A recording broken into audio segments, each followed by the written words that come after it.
हम लोग last class में जो है बात की थी ट्रायंगल ऑफ एडिशन की।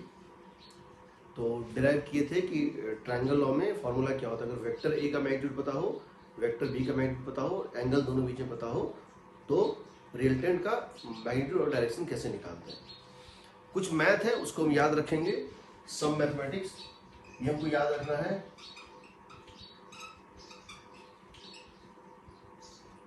वन प्लस कॉस थीटा होता है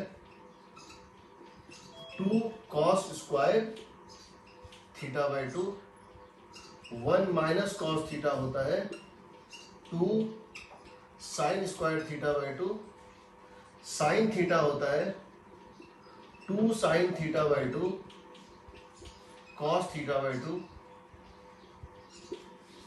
साइन 180 डिग्री माइनस थीटा होता है sine theta. Cos 180 degree minus theta होता है माइनस कॉस थीटा। और tan 180 डिग्री माइनस थीटा होता है माइनस tan थीटा। इतना मैथमेटिक्स तुम लोग को याद होना चाहिए। ट्रायंगल लॉ का यूज करने में ये सारे फॉर्मूलेज बार बार रिपीट होंगे, ये आएंगे तुम्हारे पास, इतने ही है पर ये याद होने चाहिए। 1 plus cos theta 2 cos square theta by 2। 1 minus cos theta 2 sine square theta by 2। Sine theta 2 sine theta by 2 cos theta by 2। Sine 180 minus theta cos 180 minus theta और tan 180 माइनस थीटा। ये फॉर्मूले याद होने चाहिए to apply triangle law. पहली बात। दूसरी बात, जब भी ट्रायंगल लॉ आप लगाएंगे, आप भले आपको सारे फॉर्मूले आते हैं, लेकिन आपको एक काम जरूर करना है, ऑलवेज ड्रॉ ए डायग्राम। समझे उस बात को, ऑलवेज, ये मस्ट है, ये मस्ट है। Always draw a diagram of A triangle that satisfies all the given conditions। जब भी आपको कोई भी क्वेश्चन बनाना है, आप सबसे पहले रफ में एक ट्रायंगल ड्रॉ जरूर करिएगा जो उस कंडीशन को सेटिस्फाई कर रहा हो। आपको कोई कैलकुलेशन करना ही नहीं पड़ेगा, क्वेश्चन वैसे ही बन जाएगा। कभी भी बिना डायग्राम ड्रॉ किए क्वेश्चन नहीं बनाएंगे ट्रायंगल लॉ का। डायग्राम जैसे कहा है कि एक वेक्टर है a plus B is C, ऐसे बना रहे हैं। a के बाद b, दोनों को जोड़ दिए तो क्या है c।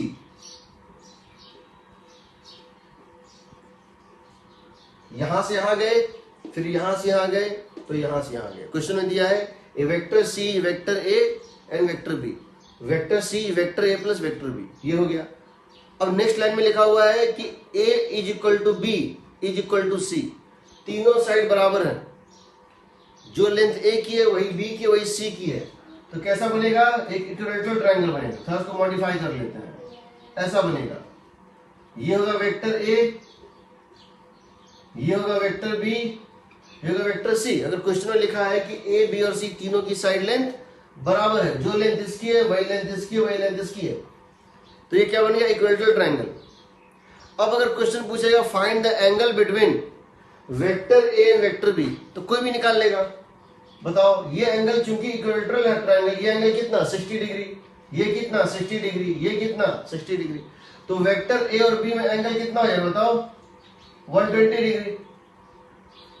कोई फॉर्मूला नहीं, डायग्राम बनाओगे क्वेश्चन बन जाएगा। कितना भी तुम मैथ जानते हो, डायग्राम के बिना कोई क्वेश्चन नहीं बनाओगे। जो भी कंडीशन क्वेश्चन में दिया है कि a is perpendicular to b, a is perpendicular to b, तो ऐसे बनाएंगे। a ऐसे था और b ऐसे था, a और b में एंगल 90 डिग्री है, तो c हो जाएगा ये। तुम जब भी जो भी कंडीशन क्वेश्चन में दिया है उसको सेटिस्फाई करने का डायग्राम बनाओगे ना, तुमको फॉर्मूले का under root a square plus B square और 2ab cos थीटा और tan alpha is b sin theta a plus b cos theta काम ही नहीं पड़ेगा, वैसे ही क्वेश्चन बन जाएगा। डायग्राम बनाना बहुत बड़ा इंपॉर्टेंट काम होता है किसी भी क्वेश्चन में, तो इसको स्किप मत करना और ये मैथ याद रखना, ठीक है।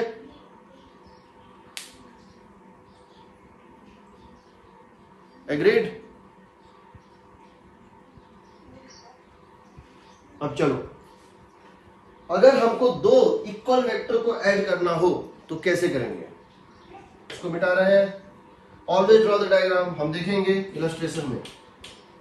हमने पढ़ा था कि दो ट्रायंगल को ऐड कैसे करते हैं। हमने पढ़ा था कि दो वेक्टर्स को ऐड कैसे करते हैं, कैसे करते हैं हमने देखा था। तो हम अब उसमें एक और चीज देखना चाह रहे हैं कि दो वेक्टर को सबट्रैक्ट कैसे करते हैं। दो वेक्टर को सबट्रैक्ट कैसे करते हैं, उसके बाद हम क्वेश्चन पे आएंगे। How to subtract two vectors. अगर एक वेक्टर S निकालना है जो कि वेक्टर A में से वेक्टर B को घटाने से आ रहा है, अगर हमको एक वेक्टर S निकालना है जो A और B को माइनस करने से आ रहा है, इसको बोलेंगे डिफरेंस इन द वेक्टर। क्या बोलेंगे? Vector A minus vector B, the difference between vector A and vector B। तो हम इसको इस तरह लिखते हैं, हम वेक्टर A में क्या करते हैं, B के नेगेटिव वेक्टर को ऐड कर देते हैं। हमने पढ़ा है what is the negative vector. किसी वेक्टर को उलट दो, वो क्या बन जाता है, उसका नेगेटिव बन जाता है। तो अगर हमको दो वेक्टर को सबट्रैक्ट करना है तो जिस वेक्टर में माइनस साइन लगा है उस वेक्टर के नेगेटिव को इसमें ऐड कर देते हैं। ये भी ट्रायंगल लॉ ही है। Basically this is addition of vector A and vector minus B। जब तुम वेक्टर को उलटते हो ना तो वेक्टर की मैग्नीट्यूड नहीं बदलती, उसकी डायरेक्शन उलट जाती है। तो समझो, अगर हमारे पास एक वेक्टर इस टाइप से है, यह वेक्टर A और ये तुम्हारा वेक्टर B, ये था वेक्टर A और ये था वेक्टर B। तुमको अगर ऐड करना है तो सिंपल है, यहां से यहां गए, यहां से यहां गए। अगर इनको ऐड करना है तो ये बनेगा, this is your A plus B vector. लेकिन तुमसे कहा गया सबट्रैक्ट करने के लिए, तो क्या करेंगे, इस वेक्टर को उलट देंगे, इस वेक्टर को उलट देंगे, सेम मैग्नीट्यूड उल्टा डायरेक्शन। तो इसको क्या बोलेंगे, वेक्टर माइनस B। इस वेक्टर का उल्टा, नेगेटिव ऑफ B। अब ये भी तो एक वेक्टर ही है, ये नेगेटिव ऑफ B भी तो एक वेक्टर ही है। अब इस वेक्टर को और हम इस वेक्टर से जोड़ें, यहां से यहां जाएंगे और यहां से यहां नहीं जाएंगे, यहां से यहां गए, माइनस B का मतलब यहां से यहां है, तो अल्टीमेटली कहां से कहां गए, यहां से यहां गए। जब जोड़ रहे थे तो यहां से यहां जाते थे और यहां से यहां जाते थे, और जब सबट्रैक्ट कर रहे हैं तो यहां से यहां जाएंगे और फिर यहां से यहां। इसको क्या लिख देंगे, vector A plus minus B vector. ये हो जाएगा vector A plus negative of B vector. इसको बोलेंगे हम difference of the two vector. इसको क्या बोलते हैं, addition of the two vector. इस वेक्टर को क्या बोलेंगे, addition of the two vector, और इस वेक्टर को क्या बोलेंगे, subtraction of the two vector. अब ये भी तो ट्रायंगल लॉ ही है। देखो तो A से गए B, ये तो C था, ये हो गया C डैश। तो अगर हम A से B जाए और B से C डैश जाए तो A से C डैश गए, ये तो ट्रायंगल लॉ ही है। इस ट्रायंगल पे लगाया जा सकता है। फर्क क्या आएगा, तो याद रखना, वेक्टर A या वेक्टर B और वेक्टर माइनस B दोनों का मैग्नीट्यूड B ही होता है, दोनों का लेंथ B ही होता है। जो लेंथ इसका है वही लेंथ इसका होगा। तो चाहे वेक्टर B हो या वेक्टर माइनस B हो, मैग्नीट्यूड दोनों का B ही होता है। एक फर्क आएगा, क्या होगा, if angle between vector A and vector B, अगर वेक्टर A और वेक्टर B के बीच में एंगल कितना था, थीटा। अगर वेक्टर A और वेक्टर B में एंगल था थीटा, तो वेक्टर A और वेक्टर माइनस B में एंगल कितना होगा, 180 डिग्री माइनस थीटा। अगर वेक्टर A, अब लिख रहे हैं, if angle between vector A and vector B is theta, then angle between vector A and minus of vector B is 180 degree minus theta. यही फर्क आएगा और कोई फर्क नहीं आएगा। तुमको सिर्फ क्या करना है, जब A माइनस B निकालेंगे ना, जब हम निकालेंगे A plus minus B vector, इसका जब मैग्नीट्यूड निकालेंगे ना, तो क्या करेंगे, लिखेंगे under root of A square plus B square plus 2ab। देखो यहां प्लस ले रहे हैं, मैग्नीट्यूड माइनस नहीं लेते हैं, चाहे ए वेक्टर हो चाहे बी वेक्टर हो या माइनस बी वेक्टर हो, दोनों में मैग्नीट्यूड बी ही आएगा। A square plus B square plus 2ab, फर्क आएगा एंगल में, कॉस 180 डिग्री माइनस थीटा। समझ रहे हो?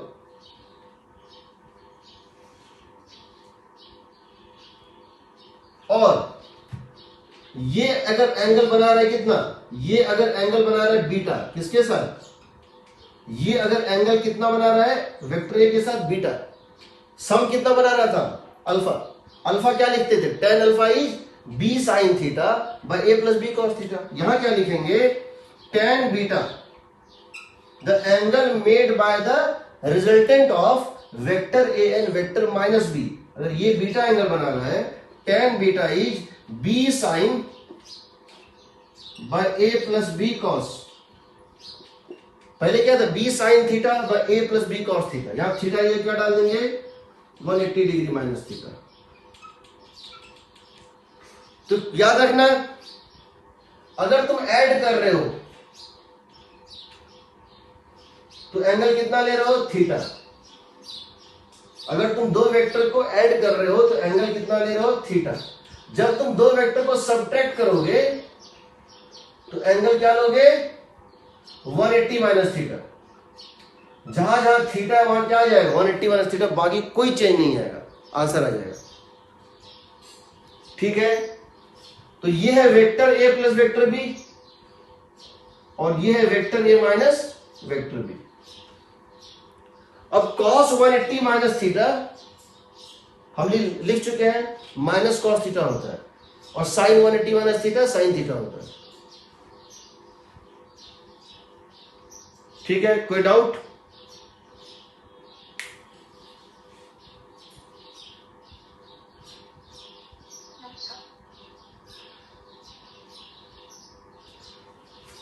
हम कुछ इलस्ट्रेशन लेते हैं, पहले कुछ ट्रिक समझते हैं उसके बाद। ठीक है, तो वेक्टर ए प्लस वेक्टर बी ये दे रहा है, वेक्टर ए प्लस वेक्टर माइनस बी ये दे रहा है। क्या इन दोनों की लेंथ बराबर है, देख के बताओ तो। क्या इन दोनों की लेंथ बराबर है? क्या AC और A डैश C डैश बराबर है? क्या AC और A dash C dash, sorry AC और AC डैश बराबर दिख रहा है? यहाँ नहीं दिख रहा है ना, नहीं दिख रहा है, क्योंकि थीटा 90 से कम है, क्योंकि थीटा 90 से कम। अब क्या करो, थीटा को 90 की तरफ लाओ, 90 की तरफ लाओ, तो देखो कि जब 90 हुआ ना तो दोनों का लेंथ बराबर हो जाएगा। अगर तुम्हारा एंगल हो जाएगा 90, ये वेक्टर ए, ये वेक्टर बी और ये वेक्टर माइनस बी, तो ए प्लस बी की लेंथ देखोगे हो जाएगा किसके इक्वल, ए माइनस बी के इक्वल हो जाएगा, इक्वल दोनों। और जैसे तुम इस थीटा को 90 से बढ़ाओगे, ऑब्ट्यूज करोगे, तुम देखोगे कि ए प्लस बी का लेंथ कम है और ए माइनस बी का ज्यादा है। अगर मैं इसको ऐसे कर दूं कि वेक्टर ए इधर है और वेक्टर बी इस तरह से है, यानी ये जो एंगल है, angle between the vector obtuse है, 90 डिग्री से ज्यादा है। अब तुम देखोगे ए प्लस बी आ रहा है, ये हो गया ए प्लस बी, और इसके नेगेटिव को ऐड करो,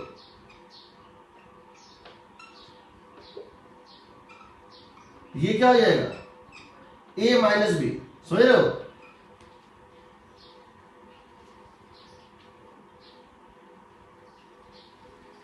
गेटिंग?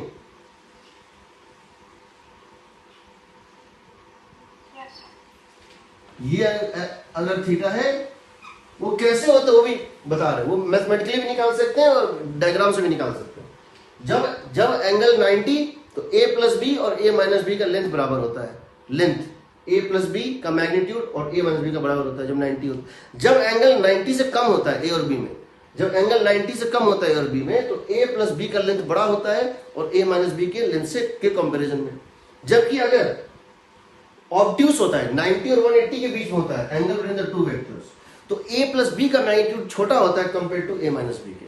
इसको मैथमेटिकली भी अभी देखेंगे कैसे देखते हैं। ठीक है, तो हम ले रहे हैं अगर दो वेक्टर जिनकी मैग्नीट्यूड इक्वल है उनको ऐड करेंगे तो वैल्यू कितना आएगा।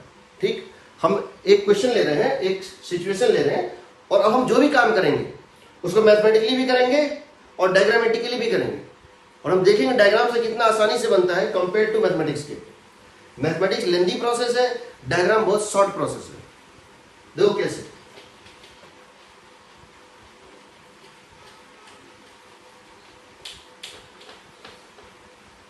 और जो मैंने स्टार्टिंग में 4-5 फॉर्मूले लिखे थे ट्रिग्नोमेट्री के, उसको एकदम मतलब याद रखना, वही बार बार रिपीट होता है, काम देता है। देखो सपोज मेरे पास ऐसा है, if vector A two vectors vector A and vector B have equal magnitude A and angle between them is theta। दो वेक्टर हैं, एक का नाम है वेक्टर ए, एक का नाम है वेक्टर बी। दोनों की लेंथ बराबर है, डायरेक्शन अलग अलग है बट लेंथ बराबर है, और दोनों वेक्टर के बीच में एंगल कितना है, थीटा। तो बताना है उनका रिजल्टेंट का मैग्नीट्यूड निकालना और डायरेक्शन निकालना। फाइंड मैग्नीट्यूड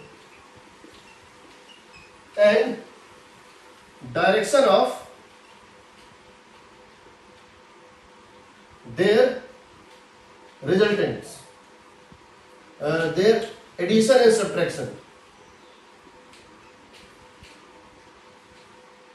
उनके एडिशन और सब्ट्रैक्शन के बीच में आपको का मतलब वैल्यू निकालना और डायरेक्शन निकालना। Got the question?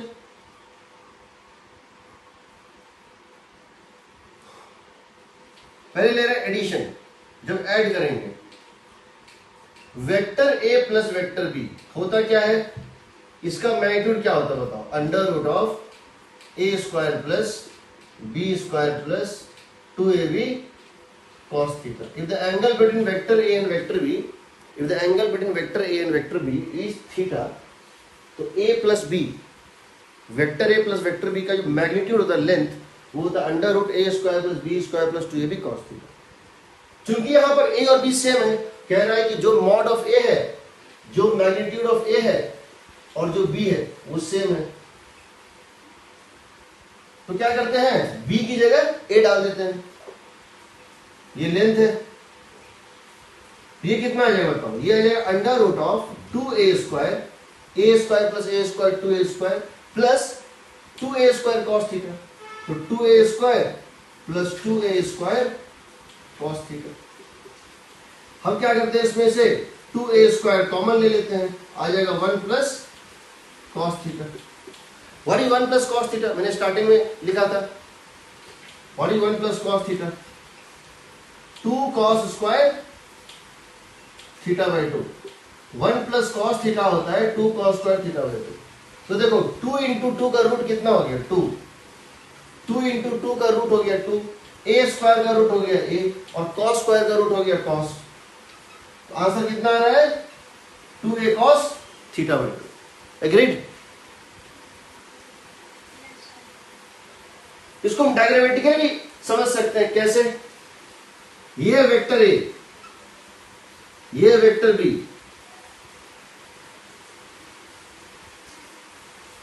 ये वेक्टर ए, ये वेक्टर बी, ये इन दोनों का रिजल्टेंट है। ये वेक्टर ए प्लस वेक्टर बी। देखो यहां से यहां गए, यहां से यहां गए, मतलब यहां से यहां गए। हमको दिया ये और ये लेंथ बराबर है, इसकी लेंथ अगर a है तो इसकी भी मैग्नीट्यूड a ही है, इसकी भी मैग्नीट्यूड a ही है। डायरेक्शन अलग है इसलिए वेक्टर अलग है, लेकिन स्केलर टर्म में दोनों बराबर है, ये a और ये a। इन दोनों के बीच में एंगल, वेक्टर a और वेक्टर b के बीच में एंगल कितना दिया हुआ है, थीटा। एग्रीड? हमको ये लेंथ निकालना है। क्या हम बिना ट्रायंगल लॉ के नहीं निकाल सकते? आराम से निकाल सकते हैं। कैसे? ये लेंथ और ये लेंथ बराबर है, और हम यहां से ड्रॉप कर दे परपेंडिकुलर, तो यहां से ड्रॉ कर दे परपेंडिकुलर, क्योंकि ये आइसोसेलेस ट्रायंगल है, चूंकि एक आइसोसेलेस ट्रायंगल है, ये और ये साइड बराबर है, तो क्या ये परपेंडिकुलर इन दोनों को इक्वल लेंथ में डिवाइड करेगा? ये लेंथ अगर x होगा तो क्या ये लेंथ भी x होगा?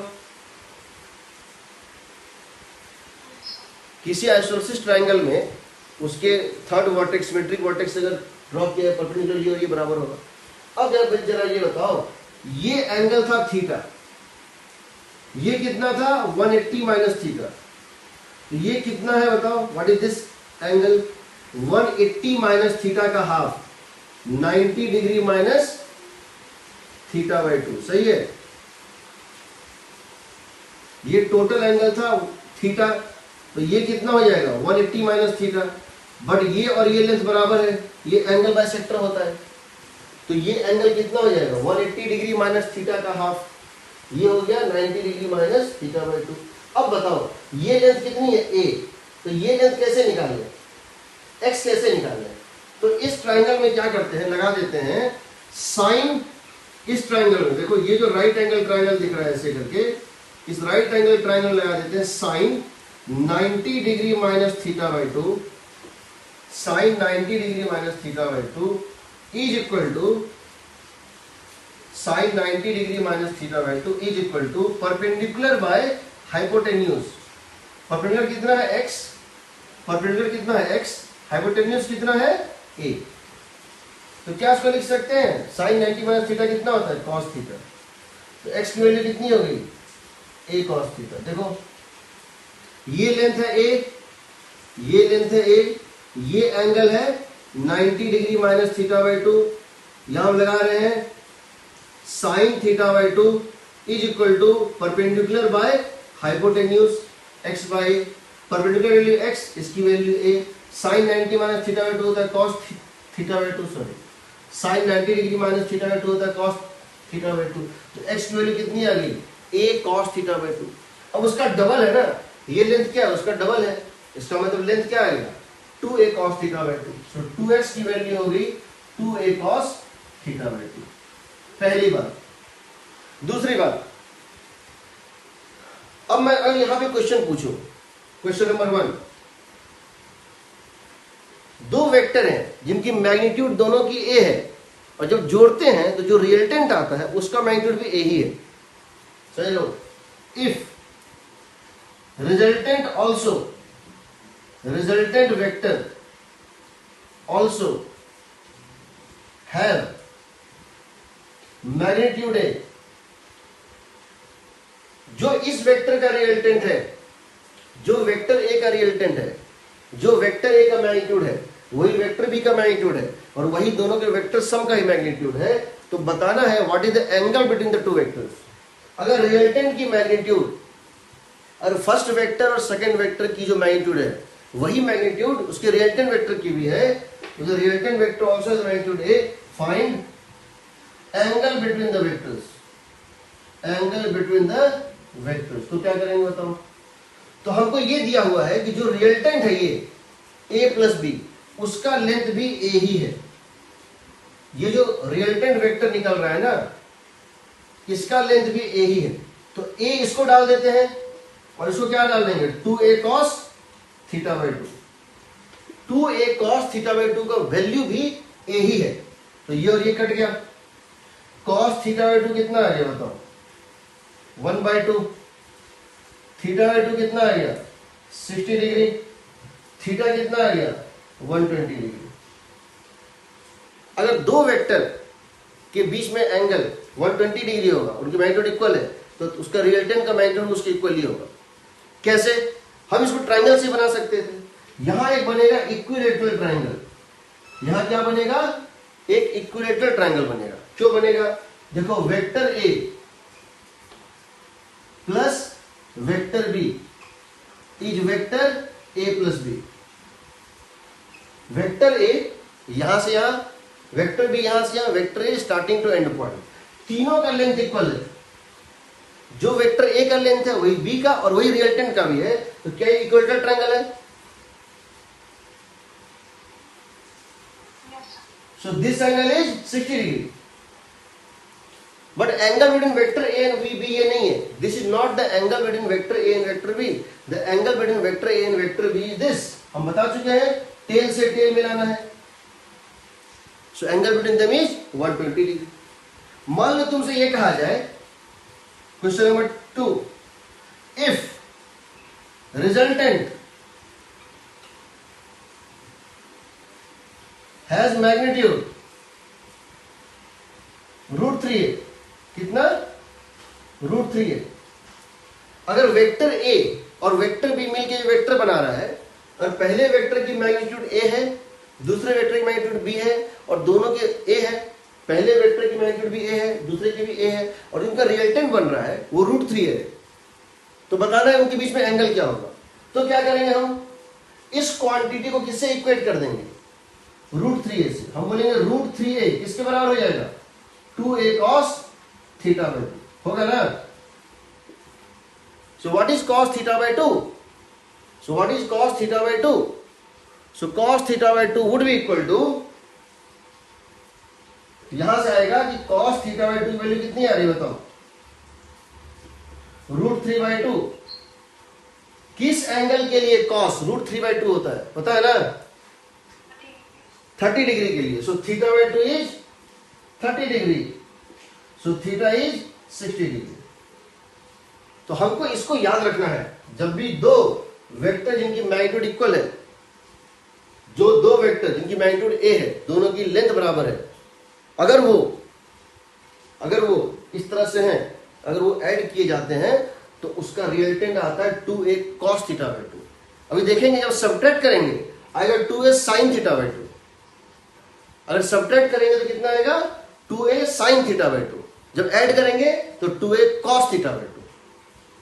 ठीक. तो इससे हम बहुत सारे क्वेश्चन शॉर्टकट में बना सकते हैं. हमको दिया होगा कि पहली दोनों वेक्टर का मैग्नीट्यूड ये है और उनका रिजल्टेंट का ये है, तो बताओ कि उनके बीच में एंगल क्या है. ठीक. हम यही काम यहां पर एंगल में भी कर सकते थे. हम इसका एंगल भी निकाल सकते हैं. कैसे बताता हूं. कोई डाउट है?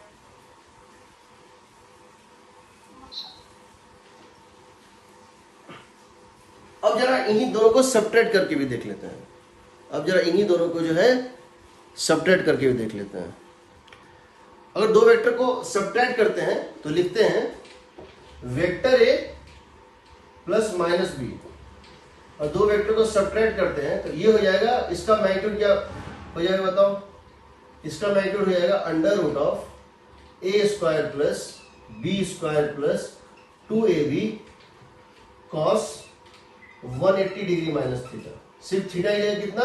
180 माइनस थीटा. तो ये हो जाएगा √a² plus b² minus 2ab cos theta. Because हम जानते हैं कि cos 180 डिग्री माइनस थीटा होता है माइनस cos थीटा. मैंने पहले बताया था मैथमेटिक्स में. तो यहां देखो तो उसमें क्या आ रहा था? ऐड कर रहे थे, यहां आ रहा था प्लस, यहां क्या है? माइनस. तो अगर 0 से 90 तक के बीच में है, if theta lies between 0 and 90, और थीटा 0 से 90 के बीच में है, तो cos थीटा क्या होता है? पॉजिटिव होता है. cos थीटा पॉजिटिव होता है. इसका मतलब है कि जब ऐड कर रहे थे यहां प्लस पॉजिटिव, जब सब्ट्रैक्ट कर रहे हैं यहां माइनस पॉजिटिव. इसका मतलब ये कम होगा, क्योंकि वहां भी a² प्लस b² था जब ऐड करते थे. तब भी क्या होता था? a² plus b². यहां होता था माइनस 2ab cos थीटा है. तो जब ये पॉजिटिव है तो cos थीटा पॉजिटिव है तो ये छोटा हो जाएगा, जबकि वहां पर क्या हो रहा था? प्लस था, तो बड़ा हो जाएगा. लेकिन अगर थीटा की वैल्यू कहां से कहां है? 90 से 180 सेकेंड क्वाड्रेंट में है. अगर थीटा सेकेंड क्वाड्रेंट में है तो cos थीटा क्या होता है? नेगेटिव. तो यहां नेगेटिव इंटू नेगेटिव क्या आ जाएगा? पॉजिटिव. और वहां पर जब यहां प्लस साइन था एडिशन में, cos थीटा क्या हो जाएगा? नेगेटिव. तो वहां कम आएगा. तो जब भी ये जब भी इस टाइप का केस होगा तो एडिशन का मैग्नीट्यूड बड़ा होगा कंपेयर टू सब्ट्रैक्शन के मैग्नीट्यूड के. और जब भी ये केस होगा तो तुम देखोगे एडिशन सब्ट्रैक्शन का मैग्नीट्यूड ज्यादा हो जाएगा एडिशन से.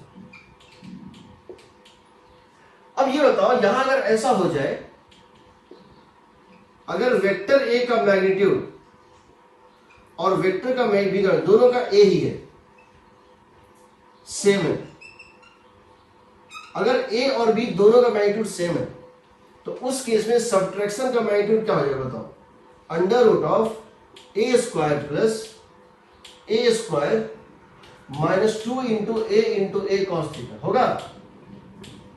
यहां भी ए डाल दी, यहां भी ए डाल दी, ये हो जाएगा under root of 2a square common, 2a square common 1 minus cos theta. ना 1 माइनस कॉस थीटा क्या होता है? 2 साइन स्क्वायर थीटा बाय 2, हम स्टार्टिंग में लिखे थे 1 माइनस कॉस थीटा होता है 2 साइन स्क्वायर थीटा बाय 2। तो कितना आ गया? सब्ट्रैक्शन का मैग्नीट्यूड कितना आ गया बताओ? 2 इंटू 2 का रूट 2, a स्क्वायर का रूट a और साइन स्क्वायर का रूट साइन। ये आएगा सब्ट्रैक्शन का मैग्नीट्यूड, ये आएगा सब्ट्रैक्शन का मैग्नीट्यूड। अगर दो वेक्टर जिनकी मैग्नीट्यूड बराबर उनको जब सब्ट्रैक्ट करेंगे उनके सब्ट्रैक्शन का मैग्नीट्यूड आएगा 2a sin थीटा बाय 2। ठीक है, तो कब दोनों बराबर होगा? 2a sin theta by 2 equal to 2a cos theta by 2। इसका मतलब क्या हो गया बताओ? अगर 2a sin थीटा बाय 2, अगर एडिशन और सब्ट्रैक्शन का मैग्नीट्यूड बराबर है, इसका मतलब 2a sin theta by 2 is equal to 2a cos theta by 2। इसका मतलब sin theta by 2 equal to cos theta by 2। इसका मतलब tan theta by 2 is 1, so theta by 2 is 45 degree, theta is 90 degree. 90 degree भी दोनों equal आता है 0 से 90 तक, 0 से 90 तक। तो जब ऐड किए थे तब आता है 2a cos थीटा बाय 2, और जब सब्ट्रैक्ट किए थे तो आता है 2a sin थीटा बाय 2। तो ये समझ लो, अगर इसकी वैल्यू a है और इन दोनों का रिजल्टेंट a है, तो तुम चेक कर लो, थीटा आएगा 120 डिग्री। अगर रिजल्टेंट वैल्यू a है तो थीटा आएगा 120 डिग्री। तो उस केस में अगर दोनों का सम ऐड करने पर a और a ऐड होके a दे रहा है, तो यहां अगर तुम a डालोगे तो आएगा cos theta by 2 is 1/2, theta by 2 is 60 degree, so theta is 120 degree. जैसे यहां डालोगे तो उस केस में सब्ट्रैक्शन का मैग्नीट्यूड आ जाएगा 2a sin 120 degree by 2, sin 60 degree कितना हो गया बताओ? 2a into sin 60 means √3/2। Agreed? लेकिन अगर इन दोनों का रिजल्टेंट √3 है, अगर ऐड करने पर आ रहा है √3 है, यहां तुम डाल के देख लो, थीटा आएगा 60 डिग्री। क्यों आएगा? जब यहां √3 देंगे a से a कट जाएगा, साइन cos थीटा बाय 2 कितना होगा? √3/2। और यहां पे √3 डाल दें तो a से a कट जाएगा, cos थीटा बाय 2 और √3/2, यानी थीटा बाय 2 कितना हो गया? 30 डिग्री। तो थीटा कितना हो गया? 60 डिग्री। उस केस में अगर सब्ट्रैक्शन निकालेंगे तो आएगा 2a sin 60 डिग्री, निकाल चुके हैं यहां पे 60 डिग्री बाय 2, साइन 30 कितना होता है? 1/2, तो कितना आ जाएगा? a। तो अगर एडिशन दे रहा है a तो सब्ट्रैक्शन देगा √3 है, और अगर सब्ट्रैक्शन दे रहा है और अगर एडिशन दे रहा है √3 है तो सब्ट्रैक्शन देगा ही। एग्रीड? यहां कोई भी एंगल दिया जा सकता है तुमको, 30 डिग्री, 37 डिग्री, कुछ भी दिया जा सकता है। ठीक है, तो हम ऐसा कर सकते हैं। एग्जाम्पल बता रहा हूं, मान लेते हैं कि थीटा दिया हुआ है 74 डिग्री, दो वेक्टर के बीच में एंगल कितना है? 74 डिग्री। अगर हम कहें कि दो वेक्टर के बीच में एंगल है 74 डिग्री और दोनों के मैग्नीट्यूड इक्वल है, तो ये हो जाएगा 74/2। 74/2 कितना होता है? 37। और तुमको cos 37 की वैल्यू पता है, cos 37 होता है 4/5 और sin 37 कितना होता है? 3/5। उसी तरह से अगर तुमको हम क्वेश्चन में कभी दे दें कि दो वेक्टर के बीच में एंगल कितना है, दो वेक्टर के बीच में जो है एंगल है ये, मान लो कभी तुमसे क्वेश्चन में ये दे दें कि दो वेक्टर के बीच में एंगल है 74 डिग्री, सो थीटा बाय 2 कितना हो जाएगा? 37 डिग्री। कभी हम दे दें 106 डिग्री, थीटा है 106 डिग्री, तो थीटा बाई 2 कितना हो जाएगा 53 डिग्री। और हम 37 और 53 का वैल्यू बता चुके हैं, जो ट्रायंगल बनता है इस टाइप से, ये होता है 3, ये होता है 4, ये होता है 5। ये राइट एंगल ट्रायंगल है, ये 3, ये 4, ये 5। ये एंगल कितना होता है 37, ये कितना होता है 53। आप साइन कॉस टेन कुछ भी निकाल सकते हैं, ठीक है। अब कुछ ऐसा क्वेश्चन लेते हैं जिसमें कि हम डायग्राम बना के क्वेश्चन बनाएंगे। हालांकि इसको भी बना सकते हैं, एडिशन को भी सब्ट्रैक्शन को भी। डायग्राम से हर क्वेश्चन बनाया जा सकता है, डायग्राम से हर क्वेश्चन बनाया जा सकता है, ठीक है। मैथमेटिक्स अपनी जगह है, डायग्राम का ज्यादा इंपॉर्टेंस होता है। यहां कोई डाउट है?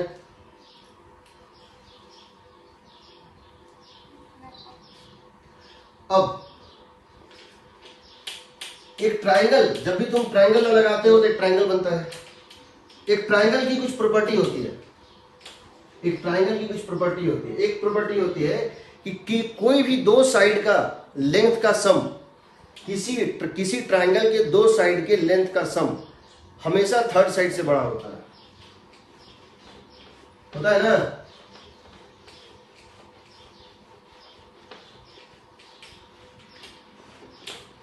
देखो, अगर तुमको कभी इस टाइप से दिया हो कि resultant vector is vector A plus vector B, ठीक है, तो तुम एक ट्रायंगल बना सकते हो। ये वेक्टर ए होगा, ये वेक्टर बी होगा, ये वेक्टर आर होगा। ये हो गया आर वेक्टर ए प्लस बी, ये है ए वेक्टर, ये बी वेक्टर। अब इस बात को याद रखना, sum of any two sides of the triangle is greater than the third side. Sum of lengths of any two sides of a triangle is greater than third side। इसका मतलब क्या हो गया? वेक्टर ए का mod length of A plus length of B, ये greater than होगा length of R. या equality दे देते हैं। इक्वलिटी सिर्फ तब होल्ड करेगा जब तीनों एक ही लाइन पे लाई कर दिया, ट्रायंगल ना बने। इक्वलिटी तभी लाई करेगा जब ट्रायंगल नहीं बन रहा हो, तीनों एक ही लाइन पे लाई कर रहा हो, या तो सब के सब एक ही डायरेक्शन में हो, पैरेलल या एंटी पैरेलल हो। अदरवाइज अगर ट्रायंगल बन रहा है तो इक्वलिटी नहीं आएगा। इक्वलिटी सिर्फ तभी आ सकता है जब तीनों मिलके एक स्ट्रेट लाइन बना रहा हो। अदरवाइज किसी भी दो साइड का सम तीसरे साइड से बड़ा होगा। उसी तरह से तुम ये भी कह सकते हो आर प्लस ए, ये साइड और ये साइड का सम, इस साइड का लेंथ ए है, इस साइड का लेंथ बी है और इस साइड का लेंथ आर है। किसी भी दो का सम तीसरे से पक्का बड़ा होगा। तो हम कह सकते हैं mod of A plus mod of b, similarly this is greater than equal to b. Similarly हम कह सकते हैं b plus R, length of b plus length of R is greater than equal to length of a. तीनों का side, तीनों जो है किसी भी दो साइड का सम तीसरे से बड़ा होता है। उसी तरह से किसी भी दो साइड का डिफरेंस किसी तीसरे से छोटा होता है। Difference of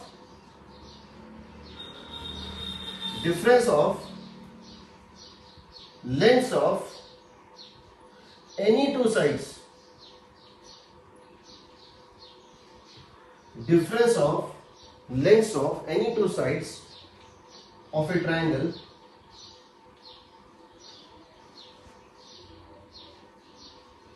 is less than the third side in magnitude। इसका मतलब क्या हो गया? तुम कोई भी दो साइड ले लो, उसमें से a माइनस बी ले लो, a माइनस बी, इसका मैग्नीट्यूड जो है वो स्मॉलर देन थर्ड साइड रहेगा हमेशा। इसके लिए कोई प्रूफ की जरूरत नहीं है, ये मैथ का प्रॉपर्टी है। Difference of any two sides is less then the third side. उसी तरह से आर वेक्टर में से बी वेक्टर को माइनस कर दो, मैग्नीट्यूड को कर रहे हैं minus, length of this vector minus length of this vector, ये लेस देन इक्वल टू आएगा length of A vector in like that. किसी भी दो साइड का सम तीसरे से बड़ा होगा, लेंथ का सम, किसी दो साइड के लेंथ का सम तीसरे से बड़ा होगा और किसी भी दो साइड के लेंथ का डिफरेंस तीसरे से छोटा होगा। ये होता है। कोई डाउट? क्या होगा? क्वेश्चन में पूछता है तुमसे, जैसे प्रॉपर्टी में अप्लाई, अगर एप्लीकेशन तो बात की है, अभी तो जब वेक्टर पढ़ोगी तो उसमें तो क्वेश्चन होगा स्टेटमेंट फॉर्म में कि भाई ऐसा है वैसा है। अब मान लो एप्लीकेशन क्या है, एप्लीकेशन क्या है, मान लो मैंने एक फोर्स लगाया 10 न्यूटन का, दूसरा फोर्स लगाया मान लेते हैं 6 न्यूटन का, ठीक है। मैंने एक फोर्स लगाया 10 न्यूटन का, दूसरा फोर्स लगाया 6 न्यूटन का। मुझे ये बताना है कि जो रिजल्टेंट होगा वो क्या हो सकता है, ठीक।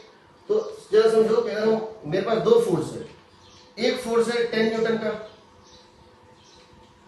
और दूसरा फोर्स है कुछ 6 न्यूटन का। हमको दोनों में एंगल नहीं दिया है, एंगल कुछ भी हो सकता है, 0 से 180 कुछ भी हो सकता है।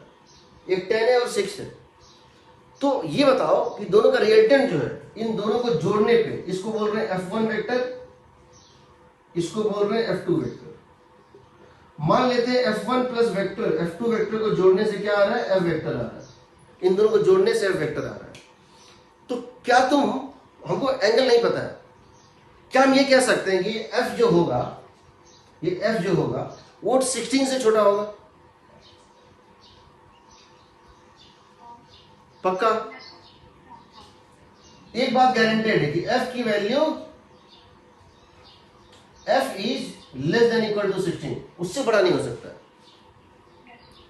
और क्या हम ये भी कह सकते हैं F is greater than equal to 4?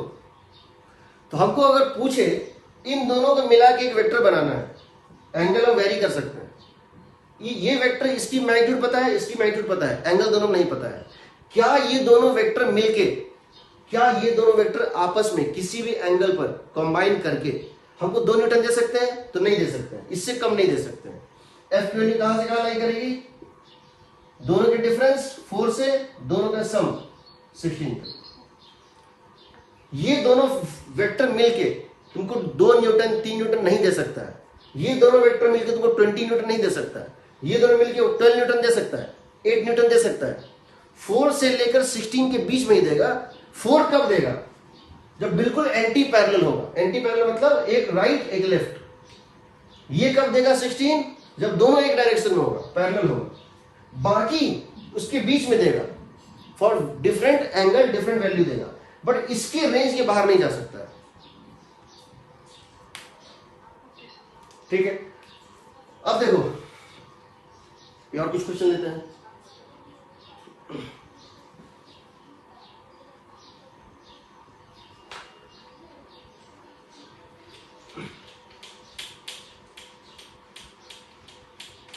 अब मान लो हमसे ये कहा जाए कि एक क्वेश्चन है इस टाइप से